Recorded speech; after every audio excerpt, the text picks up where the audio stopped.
కేంద్ర ఎన్నికల బృందాన్ని తెలుగుదేశం పార్టీ బృందం కలవటం జరిగింది. ఓటర్ల లిస్టుకు సంబంధించి ఏదైతే అధికార పార్టీ నాయకులు పలు అక్రమాలకు పాల్పడుతూ ఉన్నారో ఆ అంశాలన్నీ కూడా కేంద్ర బృందానికి మేము దృష్టి తీసుకురావడం జరిగింది.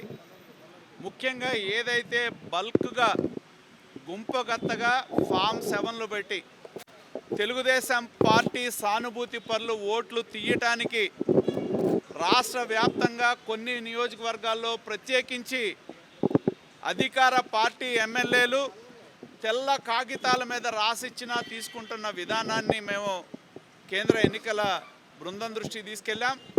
అలాగే ఒకే వ్యక్తి ఒక్కొక్కళ్ళు 100 ఓట్లు 200 ఓట్లు డిలిషన్స్ కోసం పెట్టిన అంశాన్ని కూడా ప్రత్యేకించి మేము అన్ని ఆధారాలతో సహా కేంద్ర బృందానికి దృష్టికి తీసుకువెళ్ళటం జరిగింది.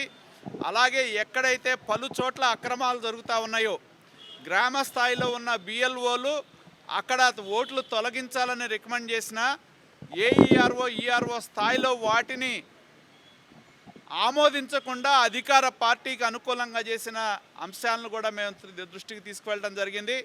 దాని మీద సమగ్రమైన విచారణ కొన్ని కాన్సెన్సీలు ప్రత్యేకించి మేము ఏదైతే కొన్ని కాన్సెన్సీలు ఏవైతే ఉన్నాయో ఒక 7 కాన్సెన్సీల్లో జరిగిన చంద్రగిరి కానీ పర్చూరు కానీ అలాగే కాకినాడ కానీ వినుకొండ కానీ ఇటువంటి 7 నియోజకవర్గాల్లో కేంద్ర ఎన్నికల బృందం ప్రత్యేకంగా కేంద్ర బృందం ద్వారా దర్యాప్తు జరిపించాలని చెప్పి మేము కోరటం జరిగింది.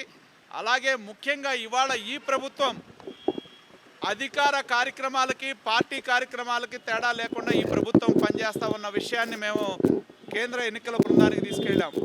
ఎవరైతే ఎలక్షన్ డ్యూటీలో ఉన్న బిఎల్ఓలు ఎవరైతే ఉన్నారో వాళ్ళని రాష్ట్రంలో అవేర్నెస్ తీసుకురావాలని చెప్పి వై ఏపీ నీడ్స్ జగన్ అని జగన్ ఆంధ్రప్రదేశ్కి ఎందుకు కావాలి అనే బుక్లెట్లు ఏవైతే ఉన్నాయో పార్టీ ప్రచారం కోసం వినియోగిస్తూ ఉన్న నేపథ్యాన్ని కూడా మేము కేంద్ర బృందం దృష్టికి తీసుకెళ్ళాం. అలాగే కొన్ని చోట్ల ఆ బుక్లెట్లు పంపిణీ చేయలేదని బిఎల్ఓగా ఉన్న అధికారులకు ఎక్కడైతే మెమోలు ఇష్యూ చేయడం జరిగిందో దాన్ని ఆధారాలతో సహా మేము కేంద్ర బృందం దృష్టికి తీసుకెళ్ళాం. అదేవిధంగా మేము కోరింది ఒకటే, ఎన్నికల్లో సంవత్సరాల తరబడి ఎన్నికల్లో పాల్గొన్న అధికారుల్ని ఎవరైతే ఉన్నారో వాళ్ళని కాకుండా సెక్రటేరియట్లో ఈ ప్రభుత్వం వచ్చిన తర్వాత వార్డు సెక్రటేరియట్లు క్రియేట్ చేసి ఒక 2 సంవత్సరాల క్రితం 3 సంవత్సరాల క్రితం రిక్రూట్ అయిన వారిని ఎన్నికల కోసం వినియోగించడం, వాళ్ళ మీద ఒత్తిడి తీసుకురావటం, వాళ్ళని పార్టీ ప్రచార కార్యక్రమాల్లో ఉపయోగించుకుంటున్నారు. కాబట్టి వాళ్ళని ఎన్నికల ప్రక్రియకి దూరంగా ఉంచితే బాగుంటుందనే మేము సూచన కూడా కేంద్ర బృందానికి చేయటం జరిగింది.